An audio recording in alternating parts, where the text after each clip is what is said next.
नमस्कार, city online में आपका स्वागत है। मैं हूं नेहा दीक्षित। खबरों की शुरुआत करने से पहले एक नजर डालते हैं आज की हेडलाइंस पर।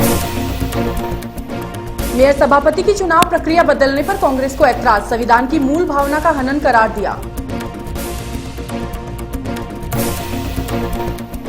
रात्रिकालीन सफाई व्यवस्था का विरोध, सफाई कर्मियों ने किया मेयर का घेराव, मेयर ने भी किया सफाई कर्मियों की मांगों का समर्थन। प्रदेश में तापमान वृद्धि ने तोड़ा पिछले कई सालों का रिकॉर्ड, फिलहाल गर्मी से राहत मिलने की भी उम्मीद नहीं।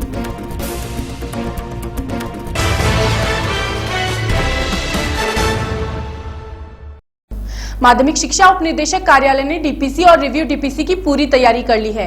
निदेशालय से हरी झंडी मिलते ही कभी भी ये काम पूरा किया जा सकेगा। इसके साथ ही तृतीय श्रेणी के उन शिक्षकों के प्रमोशन का सपना साकार हो जाएगा जो काफी समय से प्रमोशन की कतार में हैं। सेकेंडरी एजुकेशन के डीडी ने बताया कि अस्थायी पात्रता सूची सभी विषयों की जारी कर दी गई है। परिवेदना और आपत्तियां मांगी जा रही है। जल्द ही ये मिलते ही इन्हें निर्देशालय भेजकर काम पूरा किया जाएगा। सेवानिवृत्ति कार्यालय के कर्मचारी अधिकारियों के लिए परेशानी का सबब बन गई है। दरअसल डीईओ रिटायर हुई तो उनका चार्ज एडीओ को दिया गया, लेकिन एडीओ के आहरण वितरण के अधिकारी नहीं मिल पाए। ऐसे में इस कार्यालय के कर्मचारियों का 1 महीने का वेतन अटक गया। अब उच्च अधिकारियों ने निर्देशालय से दिशा निर्देश मांगे हैं ताकि वेतन वितरण किया जा सके। रात्रिकालीन सफाई के लिए सीईओ द्वारा निकाले गए आदेश से नाराज सफाई कर्मी महापौर निवास पर महापौर ज्योति खंडेलवाल से मिले। पिछले 3 दिन से जयपुर शहर के सफाई कर्मी रात्रिकालीन सफाई के विरोध में आंदोलनरत हैं। महापौर ने इनकी जायज मांगों का समर्थन करते हुए सरकार को पत्र लिखने एवं मुख्यमंत्री श्रीमती वसुंधरा राजे को इनकी समस्याओं से अवगत कराने का आश्वासन दिया। महापौर ज्योति खंडेलवाल ने कहा कि सीईओ असवाल जनप्रतिनिधियों को दरकिनार करते हुए निगम में मनमाने आदेश निकाल रहे हैं। वे माननीय सर्वोच्च न्यायालय, उच्च न्यायालय, माननीय एम्पावर्ड कमेटी, सरकार द्वारा निकाले गए आदेशों एवं नगर पालिका एक्ट की अवहेलना करते हुए मनमानी कर रहे हैं। विश्व पर्यावरण दिवस के अवसर पर शहर में कई कार्यक्रम आयोजित किए जाएंगे और पर्यावरण को बचाने के लिए जागरूकता का संदेश दिया जाएगा। इसी प्रकार विश्व पर्यावरण दिवस पर गुरुवार को पर्यावरण विभाग द्वारा प्रातः 6:15 बजे पर्यावरण जागरूक रैली रन फॉर एनवायरमेंट एवं प्रातः 6:20 पर साइकिल रैली का आयोजन किया जाएगा। रामनिवास बाग से रवाना होकर रामनिवास बाग चौराहा, न्यू गेट, चौड़ा रास्ता, त्रिपोलिया टी पॉइंट, छोटी चौपड़, किशनपोल बाजार, अजमेरी गेट यादगार के सामने, एमजीडी गेट, टोंक रोड से रामनिवास बाग में प्रवेश कर अल्बर्ट हॉल रामनिवास बाग पहुंचेगी। इसी प्रकार साइकिल रैली जू रामनिवास बाग से रवाना होकर रामनिवास बाग के दक्षिणी gate, JLN Marg, Trimurti circle, JDA circle, Gandhi circle, OTS चौराहा, जयपुर डेयरी के Saras parlour, MNIT, Malviya Nagar, overbridge, Fortis अस्पताल के सामने संपन्न होगी। पर्यावरण जागरूकता रैली व साइकिल रैली में बड़ी संख्या में प्रतिभागियों के भाग लेने की संभावना को देखते हुए यातायात व्यवस्था के सुगम एवं सुव्यवस्थित संचालन हेतु विशेष व्यवस्था की गई है। रैलियों के दौरान रैलियों के मार्ग पर चलने वाले सामान्य यातायात को समांतर मार्गों से आवश्यकता अनुसार डाइवर्ट कर निकाला जाएगा। कार्यक्रम जेएलएन मार्ग एवं टोंक रोड से आने वाले वाहनों की पार्किंग रामनिवास बाग के पिछले गेट के दोनों तरफ सर्विस लेन में की जा सकेगी। वहीं एमआई रोड से आने वाले वाहनों की पार्किंग रामनिवास बाग चौराहा के अंदर की तरफ निर्धारित पार्किंग स्थल पर एवं एमजीडी गेट के अंदर साइड में खाली मैदान पर की जा सकेगी। वहीं एमडी रोड से आने वाले वाहनों की parking museum road Ramniwas Bagh gate के बाहर की तरफ रहेगी। देवस्थान विभाग के मंदिर आनंद कृष्ण बिहारी में दूसरी जल विहार झांकी सजाई गई। इसमें भगवान की प्रतिमाओं पर 27 फव्वारों से शीतल जल अर्पित किया गया, शीतल पुष्पों का श्रृंगार किया गया और ऋतु फलों का भोग लगाया गया। श्रद्धालुओं में प्रसादी वितरण भी किया गया। गर्मी के मौसम में शहर के कई कृष्ण मंदिरों में जल विहार की झांकी के आयोजन की परंपरा राजाओं के जमाने से चली आ रही है। नौतपा में भगवान को भी शीतलता प्रदान करने के लिए भक्त भी इस तरह के आयोजन करते हैं।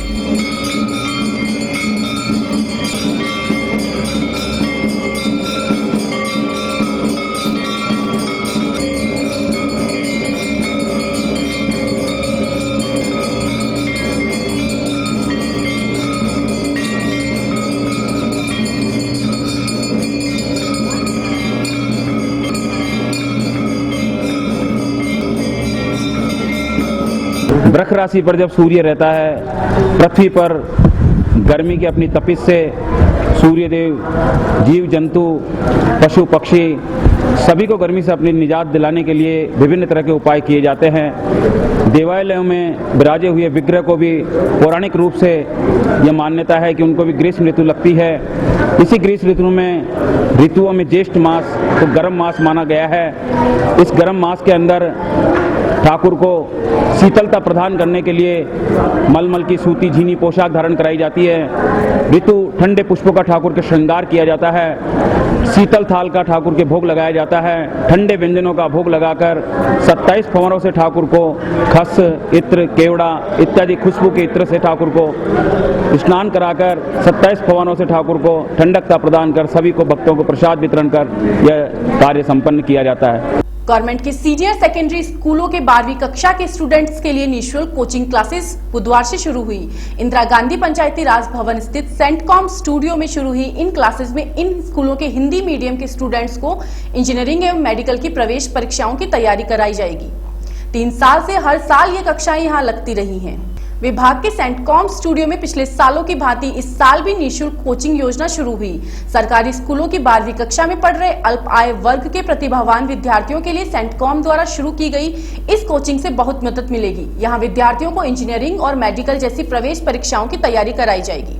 ये शिक्षक प्रतियोगी परीक्षाओं को ध्यान में रखते हुए मल्टीमीडिया आधारित विषय वस्तु जिसमें पावर पॉइंट प्रेजेंटेशन के साथ एनिमेशन और ग्राफिक्स का उपयोग कर बच्चों को पढ़ाते हैं।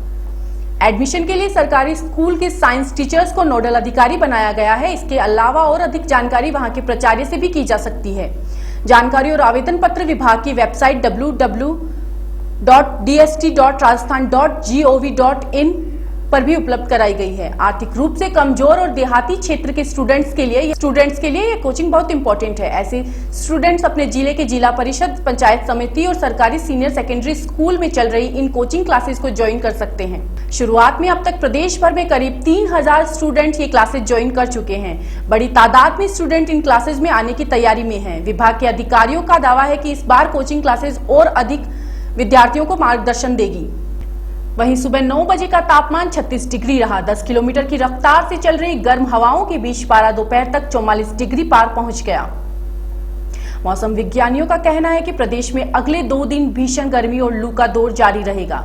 प्रदेश में सक्रिय पश्चिमी विक्षोभ का असर मंगलवार को कमजोर पड़ने के साथ ही पारे में उछाल आना शुरू हो गया है। मौसम विज्ञानियों की माने तो अगले 2-3 दिन में पारा रिकॉर्ड स्तर पर पहुंच सकता है। सूर्योदय के साथ धूप के तेवर और तीखे होते जा रहे हैं। देर रात तक लू के थपेड़े आम जन जीवन पर भारी पड़ रहे हैं। जयपुर में 5 दिन पहले गुरुवार को एक ही दिन में अधिकतम तापमान में 1.4 डिग्री के उछाल के साथ पिछले 4 साल का रिकॉर्ड टूट गया। तब पारा 45.4 डिग्री रहा। इससे पहले 23 मई 2010 को पारा 45.7 डिग्री दर्ज किया गया था। उस दिन राजस्थान में अधिकतम शहरों में पारा 45 डिग्री के पार चला गया था। स्थानीय निकाय में मेयर सभापति के पदों पर प्रत्यक्ष चुनाव की प्रक्रिया को बदलकर एक बार फिर अप्रत्यक्ष चुनाव करने के राज्य सरकार के फैसले पर प्रदेश कांग्रेस ने ऐतराज जताया है। पार्टी ने इस संविधान की मूल भावना का हनन करार दिया है। इसके पीछे पार्टी की दलील है कि स्थानीय निकाय चुनाव के लिए बने कानून में कहीं भी ये उल्लेख या प्रावधान नहीं है कि मेयर और सभापति का चुनाव निकाय सदस्य या वार्ड पार्षद करेंगे। प्रदेश कांग्रेस प्रवक्ता डॉक्टर अर्चना शर्मा के मुताबिक स्थानीय निकाय के चुनावों में पारदर्शिता लाने के मकसद से पूर्ववर्ती सरकार ने मेयर सभापति के प्रत्यक्ष चुनाव कराने शुरू किया था, लेकिन भाजपा राजनीति से प्रेरित होकर कांग्रेस सरकार की अच्छी योजनाओं को बदलने की मंशा से काम कर रही है। प्रदेश प्रवक्ता ने कहा कि मौजूदा सरकार की इन बदलावों की नीतियों का कांग्रेस विरोध करेगी। पूर्ववर्ती कांग्रेस शासन में जो विसंगतियां थी उसके कारण ये प्रावधान किया गया था प्रत्यक्ष चुनाव का। कॉन्स्टिट्यूशन का आर्टिकल 243 उसमें डिफरेंट सेक्शन से बताया गया किस प्रकार से स्थानीय निकायों की संरचना होगी, कैसे वार्डों के चुनाव होंगे और इसमें अध्यक्षों के चुनाव के लिए अलग तरीका बताया गया। लेकिन उसमें ये कहीं भी नहीं कहा गया कि वार्डों के जो चयनित सभासद हैं या पार्षद या सदस्य हैं वो अध्यक्ष का चुनाव करेंगे। तो ये बड़ी विसंगति थी, इसको दूर किया गया और कारण भी इसका ये था कि जो अध्यक्ष चुना जाता था उसका वार्ड भी रिक्त हो जाता था। एक दूसरा कारण भी था कि ये जो स्थानीय निकायों के डायरेक्ट इलेक्शन होते हैं इससे पारदर्शिता बढ़ती है और वो ज़्यादा शक्तिशाली होते हैं। हॉर्स ट्रेडिंग पे रुकावट आती है उसके माध्यम से, और जब डायरेक्ट इलेक्शन नहीं होता अनावश्यक दबाव भी महसूस किया जाता है अध्यक्ष के स्तर पर। लेकिन भारतीय जनता पार्टी की नीति मुझे लगता है ऐसी है कि पूर्ववर्ती कांग्रेस शासन की चाहे अच्छी योजना हो, चाहे बहुत अच्छी योजना, उत्तम योजना हो, सबके ऊपर उनको तलवार लटकानी है, उसको बदलना है। तो इस नीति के तहत ये किया जा रहा है। मैं समझती हूँ कि यदि संविधान की भावना के अनुरूप ये काम गलत करें तो उसका विरोध किया जाए। जो भी निगम है, पंचायतें या नगर पालिकाएं, सभी में यह प्रयोग सफल नहीं हुआ। अतः पार्षद दल द्वारा चुना जाना, और मात्र ये पार्षद दल द्वारा चुना जाना भी एक खानापूर्ति होती है, क्योंकि पार्टियां ही तय करती हैं और पार्टियों के द्वारा ही व्हिप जारी होती है। अतः अप्रत्यक्ष रूप से ये पार्टी आला कमान के द्वारा लिया हुआ निर्णय होता है। इसलिए जो भी महापौर या सभापति होते हैं वो पार्टी के आला कमान, मुख्यमंत्री, सांसद, विधायक कहीं न कहीं उनके अंकुश में रहते हैं। पहले वाला नियम भी खराब नहीं था और अब जो कर रहे हैं वो और भी अच्छा कर रहे हैं। पहले तो क्या था कि बोर्ड हमारा बीजेपी का हो गया और मेयर आ गए कांग्रेस के, पूरे राजस्थान में तकरीबन ऐसा हो गया, और वो लोग आपस में तालमेल नहीं बैठा पाए। और यही अगर आपस में तालमेल बैठा के चलते तो भाई चुनाव के समय तो कांग्रेस बीजेपी होता, चुनाव के बाद क्या कांग्रेस और क्या बीजेपी। हमको तो जनता का विकास करना है। अगर यही सोच लेके चलते तो वो सिस्टम भी कोई बुरा नहीं था, वो सिस्टम बल्कि ज़्यादा अच्छा था। उसमें महापौर बिल्कुल सशक्त था, उसको किसी भी तरह का भय नहीं था और वो निर्भय होकर के खूब विकास कार्य करता। परंतु उन्होंने इस निर्णय को अदरवाइज ले लिया और निरंकुश होकर के तानाशाह के रूप में काम किया, तो सरकार भी उसको समझ नहीं पाई। सरकार समय पर कंट्रोल नहीं कर पाई। जो उनके मंत्री महोदय थे, हमारे मुख्यमंत्री थे, हम उनको बार बार शिकायतें करते रहे। बीजेपी वाले बहुत परेशान थे, तो उन्होंने इसके कारण चेयरमैनों की भी पावर खत्म कर दी और मेयर की भी पावर खत्म कर दी। फिर उन्होंने दूसरा निर्णय लिया कि उन्होंने जो सीईओ या अधिकारी थे उनकी पावर बढ़ा दी, तो ये और भी गलत निर्णय हो गया। तो एक के बाद एक गलतियां होती रही, इससे जनता परेशान होती रही। क्या मानती हैं अब जब महापौर पार्षदों के जरिए आएगी तो कितना परिवर्तन आएगा जयपुर शहर में, कुछ क्या लगता है? अब जब बोर्ड में से ही चुना जाएगा तो आपस में तालमेल रहेगा, निर्णय करने में बहुत आसानी रहेगी। वहीं कोटा मेडिकल कॉलेज के एक डॉक्टर का स्वास्थ्य मंत्री राजेंद्र राठौड़ पर धमकाने के आरोप के बाद इस्तीफा देने के मामले ने कांग्रेस को सरकार पर हमला बोलने के लिए मुद्दा दे दिया है। प्रदेश कांग्रेस प्रवक्ता डॉक्टर अर्चना शर्मा के मुताबिक स्वास्थ्य मंत्री पर किसी डॉक्टर को धमकाने का ये कोई पहला आरोप नहीं है। इससे पहले एसएमएस अस्पताल में भी इसी तरह का मामला सामने आया था। राठौड़ के खिलाफ सामने आए इस तरह के दो अलग अलग मामलों पर कांग्रेस प्रवक्ता ने कहा कि कैबिनेट मंत्री स्तर के एक जनप्रतिनिधि को इस तरह किसी पर अमर्यादित भाषा बोलना और दबाव बनाना शोभा नहीं देता है। उन्होंने कहा कि मंत्री का काम चिकित्सा व्यवस्थाओं को दुरुस्त करने का है। यदि राठौड़ के अलावा अन्य कोई मंत्री भी इसी तरह से किसी पर भी अनुचित दबाव बनाएगा तो कांग्रेस पार्टी इसका विरोध जताएगी। देखिए, भारतीय जनता पार्टी के जो कैबिनेट मंत्री हैं उनको समझना पड़ेगा कि जनप्रतिनिधि के रूप में उनसे अपेक्षा की जाती है कि मर्यादित भाषा और आचरण का प्रदर्शन करें। लेकिन जैसे चिकित्सा मंत्री का व्यवहार रहा है कि वो डॉक्टर्स के साथ भी दुर्व्यवहार करें। दो प्रकरण तो बिल्कुल सामने आए कि एक तो एसएमएस हॉस्पिटल का और एक पूजा हॉस्पिटल का है, जिसमें अनावश्यक दबाव बनाकर अपना रौब झाड़ने का काम किया। उन्हें समझना पड़ेगा कि उनको मंत्री इसलिए बनाया गया होगा शायद भारतीय जनता पार्टी के द्वारा कि चिकित्सा व्यवस्था को सुदृढ़ करें, और इस तरह का दबाव डालेंगे तो एक अलग विकल्प डॉक्टर्स के पास मौजूद है। फिलहाल बुलेटिन में इतना ही। चलते चलते एक नजर डालते हैं आज की हेडलाइंस पर। मेयर सभापति की चुनाव प्रक्रिया बदलने पर कांग्रेस को ऐतराज, संविधान की मूल भावना का हनन करार दिया। रात्रिकालीन सफाई व्यवस्था का विरोध, सफाई कर्मियों ने किया मेयर का घेराव, मेयर ने भी किया सफाई कर्मियों की मांगों का समर्थन।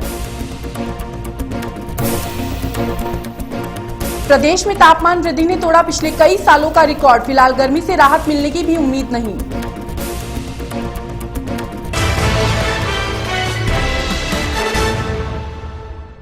शहर की बाकी खबरों के लिए जुड़े रहिए हमारे साथ। शहर की हर खबर CTI पर। नमस्कार।